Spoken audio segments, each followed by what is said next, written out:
സീതാറാം യെച്ചൂരിയും ഞാനും തമ്മിൽ ദീർഘകാലത്തെ വ്യക്തിബന്ധങ്ങളും പ്രവർത്തന രംഗത്ത് അദ്ദേഹത്തോടൊപ്പം പ്രവർത്തിക്കാനും എനിക്ക് കഴിഞ്ഞിട്ടുണ്ട്. ഞാനും അദ്ദേഹവുമായിട്ട് എനിക്ക് തോന്നുന്നൊരു 44 വർഷക്കാലത്തെ 1980 മുതൽ സീതാറാം യെച്ചൂരിയുമായി അടുത്ത് ബന്ധപ്പെട്ട് പ്രവർത്തിക്കുന്ന ഒരാളാണ്. DYFI 80 രൂപീകരിച്ചതിന് ശേഷം ഞങ്ങളുടെ കേന്ദ്ര കമ്മിറ്റി ഓഫീസ് ഡൽഹിയിലെ VP ഹൗസിലായി പ്രവർത്തിച്ചിരുന്നത്. ഞാൻ താമസിച്ചതും അവിടെയായിരുന്നു. സീതാറാം യെച്ചൂരി SFIയുടെ ഓൾ ഇന്ത്യ പ്രസിഡൻ്റായിട്ട് അവിടെയാണ് താമസിച്ചിരുന്നത്. അദ്ദേഹം അന്ന് നിറഞ്ഞു നിന്ന് പ്രവർത്തിക്കുന്ന ഒരു നേതാവാണ്. വിദ്യാർത്ഥി രംഗത്ത് മാത്രമല്ല, എല്ലാ മേഖലകളിലും നിറഞ്ഞു നിന്ന് നേതൃത്വം കൊടുത്ത് പ്രവർത്തിച്ചുകൊണ്ടിരിക്കുന്ന നേതാവായിരുന്നു. അന്ന് മുതലുള്ള ആ സൗഹൃദം ഇന്ന് വരെ ഒരു തടസ്സവുമില്ലാതെ തുടരുകയാണ്. കേരളത്തിൽ വന്നാലെല്ലാം അദ്ദേഹവും ഞങ്ങളുമായിട്ട് കുശലം പറയും. എന്ന് മാത്രമല്ല, 1980 പാർട്ടിയുടെ ഒരു വിദേശ സംഘത്തിലെ പ്രതിനിധിയായി ഞങ്ങൾ 4 പേര് പാർട്ടി നിശ്ചയിച്ചിരുന്നു. കേരളത്തിൽ നിന്ന് ഞാൻ, ബംഗാളിൽ നിന്ന് ബുദ്ധദേവ് ഭട്ടാചാര്യ, അതുപോലെ ബംഗാളിൽ നിന്ന് നേപ്പാൾ ദേവ്, പിന്നെ സീതാറാം. ഞങ്ങൾ 4 പേരായിരുന്നു.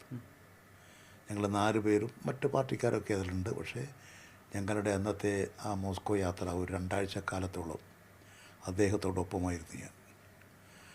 അന്ന് മുതലുള്ള ആ സൗഹൃദവും സ്നേഹവും അദ്ദേഹത്തോടുള്ള ബഹുമാനാദരവുകളും ഏറ്റവും നന്നായി കാത്തു സൂക്ഷിക്കുകയായിരുന്നു.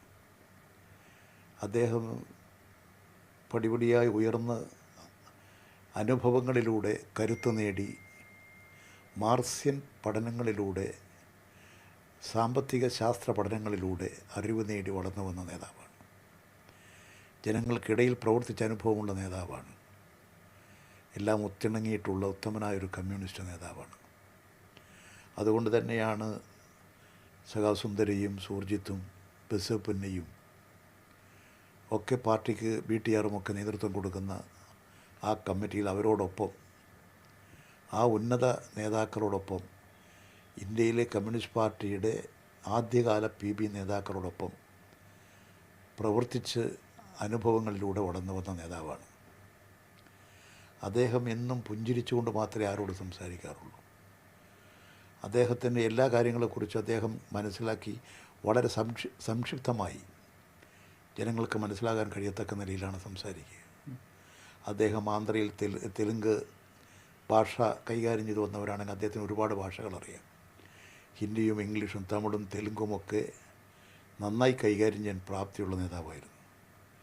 അതുകൊണ്ട് പാർട്ടി കമ്മിറ്റികളിലൊക്കെ അദ്ദേഹത്തിൻ്റെ പെർഫോമൻസ് വളരെ ഉയർന്ന നിലവാരത്തിലുള്ളതും ഉന്നതനായ കമ്മ്യൂണിസ്റ്റിൻ്റെ എല്ലാ മൂല്യങ്ങളും കാത്തു സൂക്ഷിക്കുന്നതുമായിരുന്നു.